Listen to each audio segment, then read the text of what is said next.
હિન્દુવાદી નેતાઓને ધમકી, પાકિસ્તાન કનેક્શન. સુરતના મૌલાનાની કર્મકુંડળીની તપાસ માટે કોર્ટે આપી મંજૂરી. હિન્દુવાદી નેતાઓને ધમકી આપવાના કેસમાં પકડાયેલ મૌલાનાને લઈને એક પછી એક ખુલાસાઓ થઈ રહ્યા છે. બીજી તરફ સમગ્ર મામલે હવે ગુજરાતમાં રાજકારણ પણ ગરમાઈ રહ્યું છે. પોલીસ આ મૌલાનાને કોર્ટમાં પણ રજૂ કરવામાં આવ્યા હતા, જેમાં કોર્ટે તેના રિમાન્ડ મંજૂર કર્યા છે અને રિમાન્ડ દરમિયાન અનેક ખુલાસાઓ થઈ શકે તેમ છે. હિન્દુવાદી નેતા ઉપદેશ રાણાને ધમકી આપવા મામલે સુરતમાંથી મૌલાના સોહેલ ટિમોલની ક્રાઇમ બ્રાન્ચ દ્વારા ધરપકડ કરવામાં આવી હતી. રવિવારે તેને કોર્ટમાં રજૂ કરીને અલગ અલગ 16 મુદ્દાઓ પર 14 દિવસના રિમાન્ડની માંગ કરવામાં આવી હતી, જે અંતર્ગત મૌલવીના 11 દિવસના રિમાન્ડ મંજૂર કરવામાં આવ્યા છે. ત્યારે હવે તેની તપાસમાં અનેક ચોંકાવનારા ખુલાસાઓ આવી શકે છે, કારણ કે પ્રાથમિક તપાસમાં જ મૌલાનાનું પાકિસ્તાન કનેક્શન સામે આવી ચૂક્યું છે. પ્રાથમિક તપાસમાં ખુલાસો થયો છે કે મૌલાના પાકિસ્તાન અને નેપાળના લોકોના સંપર્કમાં હતો. મૌલવી સોહેલ ટિમોલ હિન્દુવાદી નેતાઓના નિવેદનને લઈને તેમને ટાર્ગેટ કરતો હતો. તે હિન્દુવાદી નેતાઓને ધમકી આપતો અને ઉપદેશ રાણાને મારવાનો તેનો પ્લાન હતો.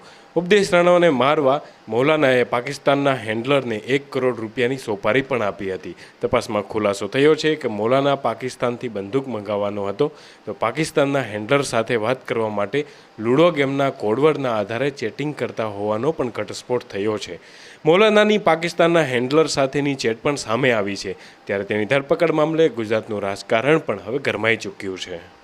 આમાં આ લોકોને અત્યારે તો તાત્કાલિક જો ટાર્ગેટ કરવાના હતા, ઉપદેશ રાણા જો अपना हिंदू सनातन संघ में राष्ट्रीय अध्यक्ष जो सूरत खाते જ રહે છે, અને સાથોસાથ જો એમએલએ अपना હિન્દુવાદી એમએલએ છે હૈદરાબાદના શ્રી રાજાસિંહજી, અને નુપુર શર્મા અત્યારે જો દિલ્હીમાં રહે છે, એના કરવાના હતા જો ટાર્ગેટ જોઈએ. અને એના સાથોસાથ જો જેટલા બી અન્ય જો હિન્દુ લીડર્સ છે એના બી આ લોકો જો ચર્ચા કરે છે કે એના બી ફ્યુચર મેં અમે લિસ્ટ બનાવો અને આ લોકોને બી ટાર્ગેટ કરતા રહીએ. આ પ્રકારના અત્યારે એના પ્લાનિંગ પૂરી એના ડિટેલ ઉપરથી ફલિત થાય છે.